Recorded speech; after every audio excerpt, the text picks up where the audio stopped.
اعوذ باللہ من الشیطان اللعین الرجیم بسم اللہ الرحمن الرحیم الحمدللہ رب العالمین اللہم صلی علی محمد وعلی محمد وعجل فرجہم۔ عزیزان محترم، ناظرین گرامی، السلام علیکم ورحمۃ اللہ وبرکاتہ۔ استقبال ہے آپ سبھی کا ہمارے پروگرام وصیات علماء میں، جس میں آپ سبھی جانتے ہیں کہ ہم تمام ان علماء دین کی وصیت نامے کو ڈسکس کرتے ہیں، پہلے تو اپنے لیے اور پھر آپ ناظرین کے لیے، کہ جن کے وصیت نامے میں ایک بہترین کامیاب زندگی کا وظیفہ چھپا ہوا ہے اور کامیاب آخرت کا وظیفہ چھپا ہوا ہے، اور ہم خود بھی وہ اہم فریضہ جسے اللہ نے ہر مومن پر، ہر مومنہ پر واجب کیا ہے کہ ایک وصیت نامہ اپنی زندگی میں اپنے اہل و عیال کے لیے چھوڑ کر جایا جائے، اسے تیار کرنے کی گائیڈ لائنز کیسی ہونی چاہیے، اسی کے لیے اس پروگرام کو آپ ناظرین کے لیے لے کر آتے ہیں۔ آئیے دیکھتے ہیں کہ آج خواہر تفسیر فاطمہ کس عالم دین کا وصیت نامہ ہمارے لیے لے کر آئی ہیں۔ اس سے پہلے ان کا استقبال کرتے ہیں۔ السلام علیکم خواہر۔ علیکم السلام ورحمۃ اللہ وبرکاتہ۔ خواہر، ہم نے پچھلے ایپیسوڈ میں آغا کوہستانی کی وصیت نامے پر جو ہے وہ ڈسکشن کیا تھا، اور وصیت نامے تک پہنچنے سے پہلے ان کی زندگی الحمدللہ اتنی خوبصورت ماشاء اللہ کہ جس پر ہماری کافی دیر تک گفتگو ہوئی، اور ٹورڈز دا اینڈ ان کی ہم نے حکمت آمیز باتوں کو شروع کیا۔ تو اگر میں آپ سے یوں پوچھوں کہ کیا کچھ ایسا ہے جو رہ گیا ہو پچھلے ایپیسوڈ میں آپ نے نہیں ڈسکس کیا ہو اور آپ کو لگتا ہے کہ اہم ہے، اسے اگر آپ ان بریف ان شارٹ یہاں پر ڈسکس کرنا چاہیں۔ اعوذ باللہ من الشیطان الرجیم بسم اللہ الرحمن الرحیم وبہ نستعین وہو خیر ناصر ومعین یا صاحب الزمان ادرکنا ولا تہلکنا بحق جدتک الزہرا سلام اللہ علیہا۔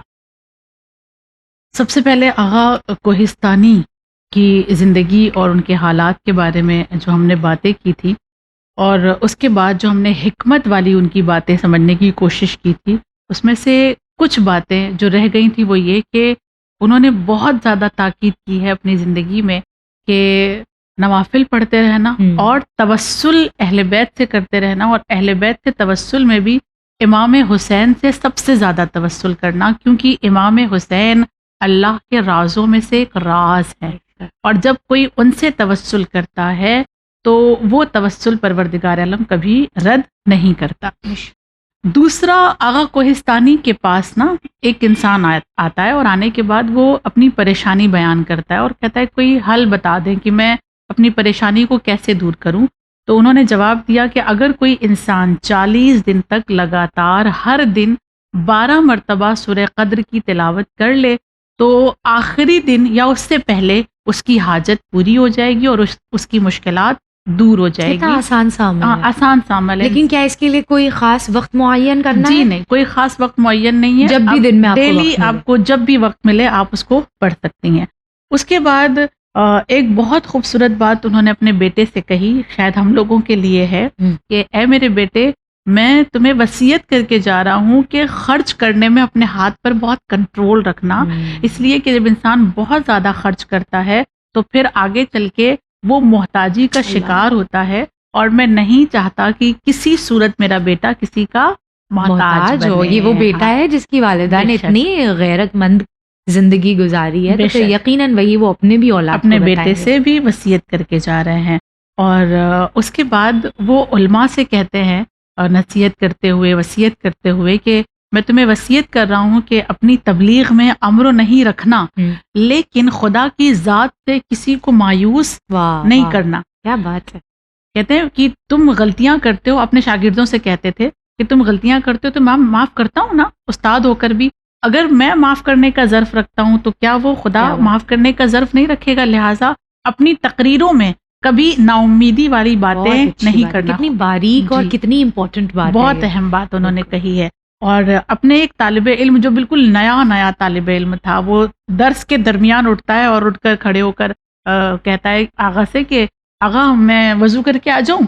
تو شاید نیت کو پہچان رہے تھے، شاید وہ شاگرد اس وقت انٹرسٹ نہیں لے رہا تھا پڑھنے میں، کچھ تھا، تو بہت قریب آئے اس کے، اور آنے کے بعد اس کے کاندھے پر دوستوں کی طرح ہاتھ رکھا اور ہاتھ رکھ کر پوچھا اونٹ کو دیکھا ہے کبھی؟ اس نے کہا ہاں دیکھا ہے۔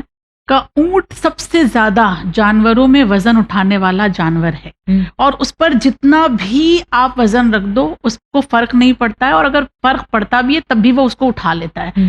اس کی بنسبت اگر گھوڑے کو آپ دیکھیں تو گھوڑے کے اوپر ایک حد تک ہی وزن رکھا جا سکتا ہے، اس کے بعد وہ وزن کو اٹھا کر چل نہیں سکتا۔ پوچھتے ہیں کہ جانتے ہو اس کی وجہ کیا ہے؟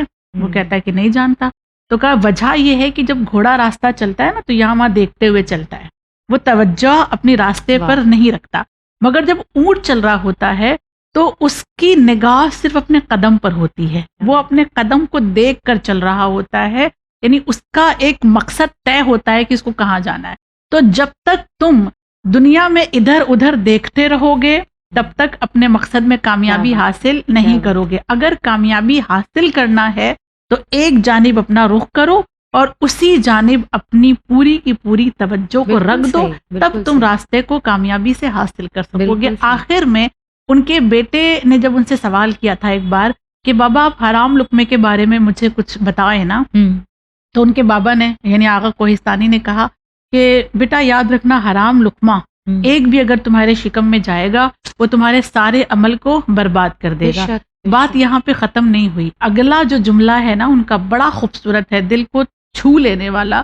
فرمایا کہ اے میرے بیٹے، میری نگاہ میں بیہودہ باتیں بھی حرام لقمے کے برابر ہیں، اس لیے بیہودہ لغو باتوں سے اپنے آپ کو بہت دور رکھنا یہ بہت اہم ہے۔ اور وہ بھی آج کے زمانے میں جب ہم اپنے سارے نوجوانوں کو دیکھ رہے ہیں کہ اسٹینڈ اپ کامیڈی، روسٹ اور یہ ساری چیزیں اتنی عام ہو چکی ہیں، کیسے اجازت مل جاتی ہے؟ شریعت بالکل اجازت نہیں دیتی ہے کسی کو روسٹ کرنے کی، شریعت بالکل اجازت نہیں دیتی ہے اسٹینڈ اپ کامیڈی کے نام پر لوگوں کا مذاق اڑانے کی، بالکل اجازت نہیں ہے۔ بیہودہ جو باتیں ہیں وہ کہہ رہے ہیں میری نگاہ میں حرام لقمے کے برابر ہے، اور بیہودہ باتیں بھی تمہاری تمام نیکیوں کو برباد کر دے گی، اس لیے خود کو بچا کے رکھنا۔ بہت مشکل ہے وہ بھی آج کے زمانے میں کہ جب آپ یوں دیکھیں کہ ایک طریقے سے پورا فیڈ کرنے کے لیے ایک سسٹم بنایا گیا ہے جو ہر طریقے سے آپ کو چاہ رہا ہے کہ کہیں تو آپ کا پیر جو ہے وہ پھسلے گا اور بےہودگی کی طرف آپ جائیں۔ بالکل، اللہ ہم سب کو توفیق دے، بالخصوص ہماری آنے والی نسلوں کو، کہ جتنا ہمارے لیے یہ مشکل ہے اس سے کہیں زیادہ ان کے لیے مشکل ہونے والا ہے۔ ہم تو پھر بھی اس زمانے سے آ رہے ہیں کہ جہاں یہ چیزیں کم تھیں، انہوں نے تو آنکھ ہی کھولی ہے اس زمانے میں۔ اللہ ان کے لیے بھی آسان کرے اور ہمیں بھی توفیق دے کہ ہم حتی الامکان ان چیزوں سے بچ سکیں۔ تو یہ بات ہماری مکمل ہو گئی آغا کوہستانی کے اعتبار سے۔ ان کے بعد آج کے ایپیسوڈ میں جن عالم دین کا ہم تذکرہ کریں گے ان کے بارے میں آپ بتائیں کچھ۔ آج جن کا تذکرہ کرنا ہے نا وہ آغا فخر تہرانی ہے۔ فخر تہرانی کی فخر تہرانی؟ فخر تہرانی جی، یا فخر تہرانی بھی آپ کہہ سکتی ہیں، ان کو فخر تہرانی کہنا کا ہمارے یہ مطلب کہ کیا انہیں کوئی لقب دیا گیا تھا فخر تہران یا ان کا نام؟ نہیں، ان کا نام تھا فخر تہرانی جی۔ اور وہ بھی ایک بہت علمی گھرانے میں پیدا ہوئے، اور ان کا گھرانہ جو تھا وہ دینی علم کی طرف بہت زیادہ راغب تھا، لیکن ان کا جو رجحان تھا وہ دنیاوی علم کی طرف تھا۔ اور کوئی برائی نہیں اور دنیاوی علم کی طرف، بے شک۔ ہمارے ساتھ مسئلہ یہ ہے، بہت بڑا مسئلہ ہے ہمارے ساتھ یہ کہ ہم یہ سمجھتے ہیں کہ جو دنیاوی علم کی طرف بھاگ رہا ہے وہ صرف دنیا کی طرف بھاگ رہا ہے جی، جبکہ حقیقتاً آخرت کی بھی چابی دنیاوی علم میں ہے۔ بے شک ہے۔ تو ان کا رجحان جو ہے نا دنیاوی علم کی جانب زیادہ تھا۔ یہ چاہتے تھے کہ ان کو اسکالرشپ ملے، اور اسکالرشپ لے کر یہ یورپ جائیں پڑھائی کرنے کے لیے، اور ایک موقع ایسا آیا بھی کہ ان کو اسکالرشپ ملی اور یورپ جانے کا موقع بھی ملا۔ مگر ہوا یہ کہ جس دن ان کو یورپ جانا تھا وہ اپنے گھر سے نکلے، ایئرپورٹ پہ پہنچے، ایئرپورٹ پہنچنے میں تھوڑی سی دیری ہو گئی، فلائٹ مس ہو۔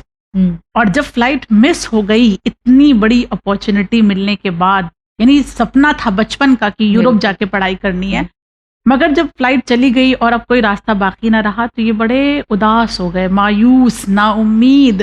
اور اسی نا امیدی کے عالم میں ایک دن یہ تہران کی سڑکوں پر ہے نا ایسی کھڑے ہوئے تھے، بالکل خدا کی ذات سے مایوسی کے عالم میں۔ وہاں ان کی ایک ملاقات ہوتی ہے ایک عالم دین سے جو امام زمان سے بہت قریب تھے، یعنی وہ امام زمان سے ملتے جلتے تھے، ملاقات ان کی ہوتی رہتی تھی۔ ان سے ان کی ملاقات ہوئی جن کا نام تھا شیخ مرتضیٰ زاہد۔ یہ کیا کہا جاتا ہے کہ ملاقات ہوئی، آپس میں کچھ باتیں ہوئی، کوئی نہیں بتا سکتا کہ ان دونوں کے بیچ میں کیا بات ہوئی، لیکن اس ملاقات کا ہونا تھا کہ انہوں نے اپنے فیشن والے کپڑے اتارے، کیا بات، اپنے کاندھے پر ایک عبا ڈالی اور نارمل سادگی سے انہوں نے زندگی کو گزارنا شروع کیا اور دین کے علم کی جانب آئے۔ جب دین کے علم کی جانب آئے تو کہا جاتا ہے کہ اس سال جن لوگوں پر امام زمان کی عنایت ہوئی ہے ان میں ان کا نام شامل تھا.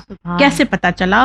شیخ بہاؤالدین نقل کرتے ہیں کہ مکے میں ہم جب امام زمان کے قریب تھے اور ہم لوگوں کو لسٹ گنوائی جا رہی تھی کہ اس سال میں نے کن پر اپنی عنایت کی ہے، کون کون سی وہ ہستیاں ہیں جن پر میری عطا ہوئی ہے، ان میں سے ایک نام فخر تہرانی کا تھا. اور فخر تہرانی پھر امام کے ایسے عاشق ہوئے تھے کہ سرگرداں پھرتے تھے امام کے لیے، امام سے ملاقات کے لیے، اور بہت زیادہ ان کے سینے میں امام کا عشق جوش مارتا تھا. لوگوں کو بھی امام کے قریب وہ بلاتے رہتے تھے.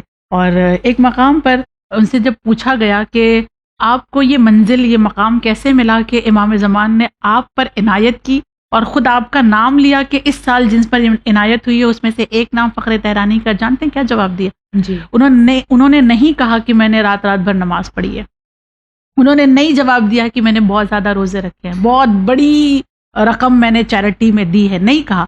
ایک ہی جواب ان کا، انہوں نے جواب دیا کہ میں نے اپنی ماں کی خدمت کی ہے. واہ واہ. اس کے سوا کوئی عمل میرے پاس نہیں ہے، اور میں نے اپنی ماں کی خدمت ایسے کی ہے کہ حمام بھی میں ان کو اپنی گود میں اٹھا کر لے جاتا تھا. جب تک وہ حمام میں ہوتی تھی میں باہر کھڑا رہتا تھا، اور وہ ماں کی خدمت مجھے اس مقام پر لے آئی کہ آج میں امام زمان کے قریبی لوگوں میں شمار کیا جاتا ہوں. اور آپ دیکھیں یہ ماں کی خدمت کا ہی شاید اثر تھا کہ صرف دنیاوی اعتبار سے قابل نہیں ہوئے. ہمارے یہاں، ہمارے معاشرے، اگر ہم انڈیا پاکستان کی بات کریں تو جی. ہمارے یہاں ہوتا یہ ہے کہ جب بچہ پڑھائی میں نہیں اچھا ہوتا ہے تب یہ کہا جاتا ہے کہ ارے اس کو مولوی بنا دو، ہاں اس کو ذاکرہ بنا دو. جی. کہ مطلب جو ایک دم ہمارے دنیا کے اعتبار سے کچھ کر ہی نہیں سکتا، نہیں ہم کر دین اس بچے کے حوالے کرتے ہیں. ایسا ہی جبکہ ہمیں اپنے قابل بچوں کو دین کی طرف لے جانا چاہیے کہ یہ بچہ روشن ذہن ہے، یہ بچہ جو ہے وہ بہت دنیاوی اعتبار سے بھی قابل ہے، بریلینٹ ہے، اسے ہم دین کی طرف لے جائیں. اور آپ دیکھیے کہ یہ ماں کی خدمت کا شاید نتیجہ تھا کہ وہ دنیاوی علم میں بھی یورپ کی انہیں اسکالرشپ مل گئی تھی. میں سمجھتی ہوں یہ بہت آسان نہیں رہا ہوگا اس دور میں، بہت اس دور کی بات ہے. یہ آج بہت آسان ہو گیا اوورسیز جانا، پہلے بہت مشکل تھا. اس وقت یہ حاصل کر لینا یعنی کافی قابل رہے ہوں گے آپ، اور پھر نظر کرم بھی تھی اپنی والدہ کی خدمت کرنے کی وجہ سے. تو یہ جو آپ کی دنیاوی علم میں مہارت تھی، کیا اس کا کوئی آپ نمونہ پیش کر سکتی ہیں آپ؟ جتنا میں نے ان کو پڑھا ہے، ان کو پڑھنے کے بعد مجھے ایسا لگا کہ دنیاوی علم میں جس فیلڈ میں انہوں نے مہارت حاصل کی ہے وہ میڈیکل ہے. اس لیے کہ طب اسلام آج جو بھی دوائیں دے رہا ہے ان میں سے بہت ساری دوائیں ایسی ہے جو فخر تہرانی نے بنائی ہے، اور فخر تہرانی نے ریکمنڈ کیا ہے ایسا کرو ایسا کرو ایسا کرو، یہ کرو گے تو یہ ہو جائے گا. مثال کے طور پہ میں آپ کی خدمت میں ایک دو چیزیں عرض کروں کہ انہوں نے کس طرح سے میڈیکل کے بارے میں بتایا ہے کہ اپنی بیماریوں کو کیسے دور کرو. تو سب سے پہلے وہ شاید ہمارے لیے کہہ رہے تھے کہ چائے اور ٹومیٹو کیچپ جو ہوتا ہے وہ دل کے لیے بہت زیادہ مضر ہے، ہڈیوں کے لیے مضر ہے، اس سے ہمیشہ اپنے آپ کو دور رکھنا. اور ایک مقام پر وہ کہتے ہیں کہ اگر کوئی انسان سردیوں کے ایام، ابھی سردیوں کے ایام چل رہے ہیں، سردیوں کے دنوں میں اگر کوئی 40 دن تک لگاتار تربوز کو کھا لے گا تو پھر وہ گرمیوں کے موسم میں کبھی اس کو بخار نہیں آئے گا، یعنی وہ بخار سے ہمیشہ کے لیے نجات پا جائے گا. اور ایک مقام پر انہوں نے کہا کہ انسان کو کبھی تازہ روٹی نہیں کھانی چاہیے، یہ مردوں کے لیے ہے. یہ آج سائنس نے پروف بھی کر دیا ہے، اب سائنس اب پروف کر رہی ہے، ہمارے علماء بہت پہلے بتا چکے. کہتے ہیں کہ وہ جو مرد کی عادت ہے نا کہ وہ ٹیبل پہ بیٹھے اور گرم روٹی آتی رہے اور وہ کھاتے رہے، منع کیا کہ گرم روٹی اور تازی روٹی بالکل بھی مت کھانا، باسی روٹی کھانے کی عادت ڈالنا. اور اگر باسی روٹی نہیں کھا سکتے ہو تو کم سے کم اتنا کرنا کہ دسترخوان لگانے کے بعد کچھ دیر تک روٹی کو دسترخوان پہ رہنے دینا اور کچھ دیر کے بعد روٹی کو کھانا، کیونکہ تازی روٹی جو کھاتے ہیں ان کو دل کا دورہ پڑنے کا بہت زیادہ اندیشہ ہوتا ہے. یہ آغا تہرانی نے بتایا. ڈائبٹیز والوں کے لیے انہوں نے کہا کہ اگر کوئی انسان پیاز کو کاٹے اور چاول کے ساتھ اس کو پکا لے، نارمل ابالا ہوا چاول اس میں پیاز ڈال دے اور اس کو کھا لے تو اس کی ڈائبٹیز بہت نارمل ہو جائے گی اور وہ اس سے چھٹکارا پا جائے گا. آنکھوں کی بینائی کے لیے اور آنکھوں کی جو کبھی کبھی سرخی ہو جاتی نا آنکھوں میں، اس کے لیے وہ کہتے تھے کہ کچھ نہیں کرنے کی ضرورت ہے، کئی میڈیکل میں جانے کی ضرورت نہیں ہے، آپ اصلی عرق گلاب اگر اپنے آنکھوں میں ڈالو گے شفا یاب ہو جاؤ گے. اور وہ بہت زیادہ دنیا کی میڈیسن کے خلاف تھے. وہ کہتے تھے کہ یہ جو دوائیں بنتی ہیں ایک بیماری کو وہ صحیح تو کر دیتی ہیں لیکن اس کے بدلے میں دوسری کوئی بیماری پیدا کر دیتی ہیں.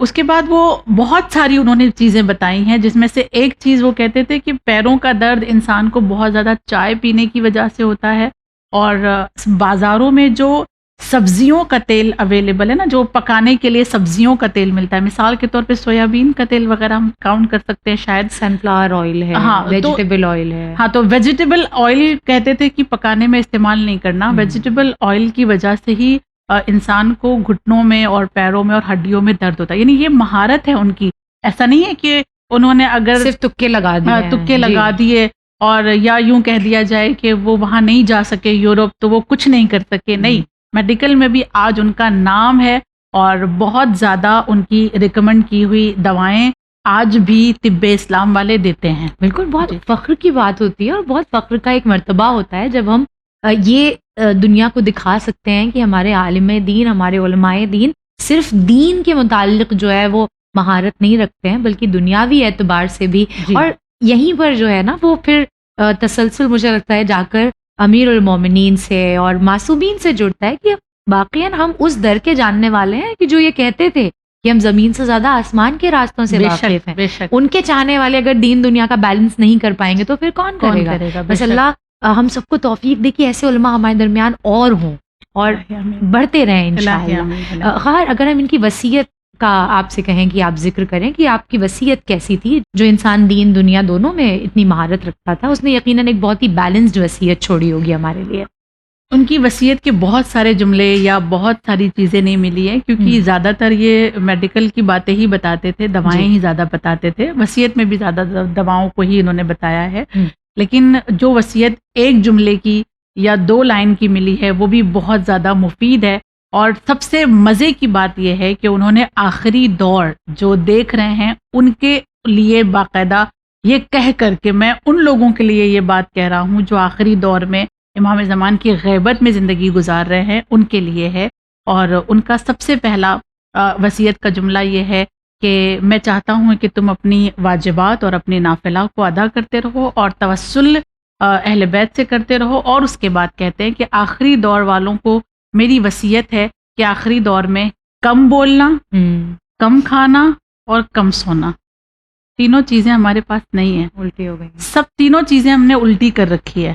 جبکہ انہوں نے کہا ہے کہ آخری دور میں کم بولیں، کم کھائیں اور کم سوئیں. اور اس کے بعد وہ کہتے ہیں کہ میں تمہیں اس بات کی طرف توجہ دلانا چاہتا ہوں کہ دنیا کی جو نیوز ہوتی ہے، خبریں جو ہوتی ہیں، ان خبروں میں اپنا زیادہ وقت ضائع نہ کریں. بجائے اس کے کہ ٹی وی چینل کو لگا کر آپ فیک نیوز دیکھ رہے ہیں، آپ اہل بیت کی سچی حدیثوں کو پڑھیں اور سچی حدیثوں کو پڑھ کر اس پر کام کریں تاکہ آپ جو ہے دنیا اور آخرت میں کامیاب ہو سکے. بالکل، نہیں، اپڈیٹڈ رہیں معاملات سے، دنیا میں کیا ہو رہا ہے بہت ضروری ہے. ایک مومن کبھی بھی ان چیزوں سے بیزار نہیں ہوتا ہے، ایک مومن کبھی بھی ان چیزوں سے جو اگنورنٹ نہیں ہوتا ہے. بہت ضروری ہے کہ آپ اپنی ارد گرد عالم میں کیا ہو رہا ہے اس سے آپ ہمیشہ آگاہ رہیں. لیکن اس کا یہ مطلب نہیں ہے کہ آپ اسی میں کھوئے رہیں، کیونکہ ایک نہیں، میرے خیال سے نا انہوں نے یہ بات شاید اس لیے کہی کیونکہ یہ جو دور اندیشی تھی، دور اندیشی شاید ان کے پاس رہی ہوگی اور وہ یہ جان رہے ہوں گے کہ آخری دور ایسا ہوگا جہاں نیوز میں بھی سچائی نہیں ہوگی. بالکل، میڈیا کو ایک اسلحے کے طور پہ استعمال کیا جائے. اس دور کا جو میڈیا ہے وہ سوائے جھوٹ کے اور کچھ نہیں بولتا. یعنی ایک قوم جو ہے وہ ایک پورا جینوسائیڈ کر رہی ہے اور اسے ٹیررسٹ نہیں کہا جا رہا ہے. بے شک. لیکن ایک قوم جو اپنی دفاع کر رہی ہے اسے ٹیررسٹ کہا جا رہا ہے. تو اس لیے شاید انہوں نے کہا ہوگا کہ دوری اختیار کرو اور اہل بیت سے توسل کرتے ہوئے ان کی احادیث کو پڑھو، ان پر کام کرو اور اپنی آخرت کو سنوارو. بس اللہ ہم سبھی کو توفیق دے کہ حقیقتاً ہم ان جن باتوں کو یہاں پہ ڈسکس کرتے ہیں وہ پہلے تو ہماری زندگی میں ایک عمل کے طور پر نظر آئے، اور پھر جس کوشش کے ساتھ، جس مقصد کے ساتھ اس پروگرام کو لاتے ہیں، اللہ ہمارے ناظرین کو بھی وہی بہترین توفیق دے. خیر، آپ کے بہت شکر گزار ہیں کہ اس پورے پروگرام میں وصیات علماء میں مجھے پورا اندازہ ہے اس بات کا کہ آپ نے کتنی محنت، کتنا وقت اس کے لیے دیا ہے، اور اللہ ہی اس کی جزا آپ کو دے سکتا ہے. میں فقط شکر گزار ہوں آپ کا. بہت بہت شکریہ.